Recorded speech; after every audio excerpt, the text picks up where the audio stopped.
Masuknya Islam di Jawa Barat tidak bisa dilepaskan dari jasa-jasa para perintis seperti Bratalegawa, Syekh Kuro, Pangeran Walangsungsang dan Syekh Nurjati. Atas jasa dan dari keturunan merekalah Islam menyebar dari pesisir sampai pedalaman tanah Pasundan. Agama Islam baru masuk ke daerah Jawa Barat antara akhir abad ke-14 dan awal abad ke-15. Beberapa tokoh perintisnya adalah Bratalegawa atau yang sering disebut Haji Purwa, Pangeran Walangsungsang atau Haji Abdullah Imam, Syekh Kuro atau Syekh Hasanuddin, dan Syekh Nurjati atau Syekh Dato Kahfi.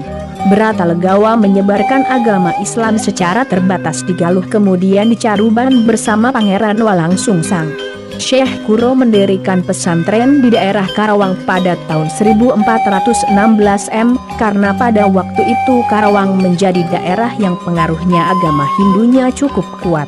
Syekh Nurjati mendirikan pesantren di Amparan Jati, Cirebon. Namun penyebaran agama Islam tahap awal itu masih terbatas pada lingkungan tertentu.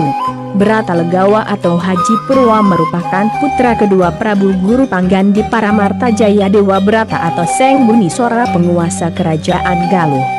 Dia memilih hidup sebagai seorang saudagar besar sehingga banyak berpergian ke daerah atau ke negeri lain seperti Sumatera, Semenanjung Melayu, Campa, Cina, Sri Lanka, India, Persia, dan Arab. Di negara-negara tersebut ia menjalin persahabatan dan persaudaraan sehingga banyak sahabat dan perkenalannya, baik sesama saudagar maupun pejabat setempat. Di Gujarat, India, ia mempunyai sahabat dan rekan dalam berniaga bernama Muhammad. Muhammad mempunyai anak gadis bernama Farhana dan Bratalegawa menjatuhkan pilihannya kepada gadis itu untuk dijadikan istri. Bratalegawa kemudian memeluk agama Islam dan mengawini Farhana. Lalu mereka berdua menunaikan ibadah haji di Makkah dan Bratalegawa berganti nama menjadi Haji Baharudin Al-Jawi. Ketika kembali ke Galuh, tempat asal Bratalegawa, mereka mengunjungi Ratu Banawati, adik bungsunya yang sudah menjadi istri salah seorang raja bawahan Galuh, dengan tujuan untuk membujuk ratu agar memeluk agama Islam. Usaha tersebut gagal. Setelah itu mereka bertolak pindah ke Cirebon tempat kakak laki-laki Bratalegawa berkuasa.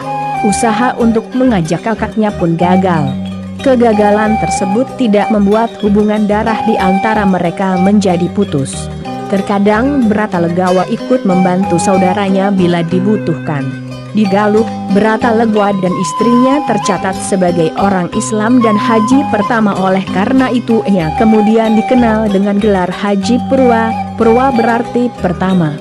Bila kisah Haji Purwa ini dijadikan tolak ukur untuk menentukan masuknya Islam di Jawa Barat, ini berarti bahwa masuknya Islam pertama kali ke Jawa Barat berasal dari Makkah dan dibawa oleh pedagang.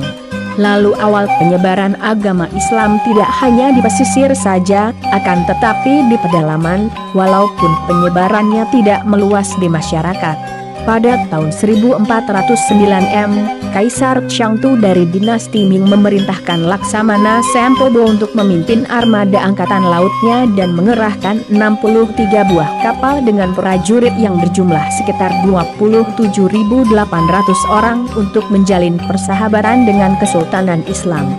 Dalam rombongan armada laut Tiongkok itu, diikutsertakan Syekh Hasanuddin atau Syekh Kuro dari Campa untuk mengajar agama Islam di Kesultanan Malaka. 4. Setelah menunaikan tugas di Malaka, selanjutnya Syekh Kuro mengunjungi beberapa daerah antara lain ke Martasinga, Pesambangan dan Japura melalui pelabuhan Muara Jati. Kedatangannya disambut baik oleh Ki Gedang Tapa atau Ki Gedang Jomajan Jati yakni Syah Bandar Pelabuhan Muara Jati, Cirebon.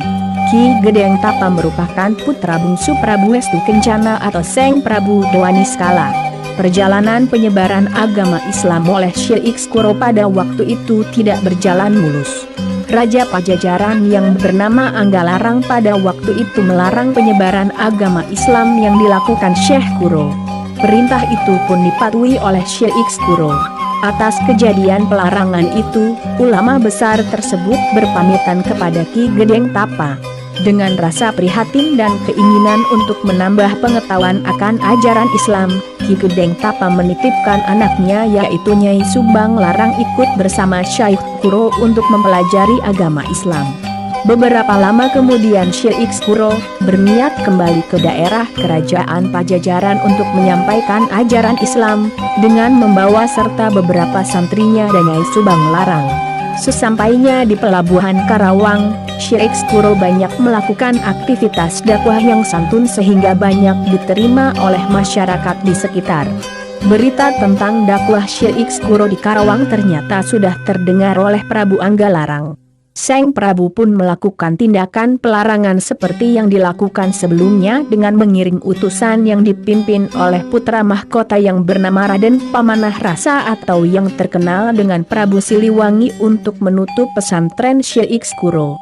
Sesampainya di tempat Syekh Kuro, bukannya melarang kegiatan dakwah, sang putra mahkota justru tertambat hatinya oleh suara merdu pembacaan Al-Quran yang dikumandangkan Nyi Subang Larang. Akhirnya Prabu Siliwangi mengurungkan niatnya untuk menutup pesantren Syekh Kuro.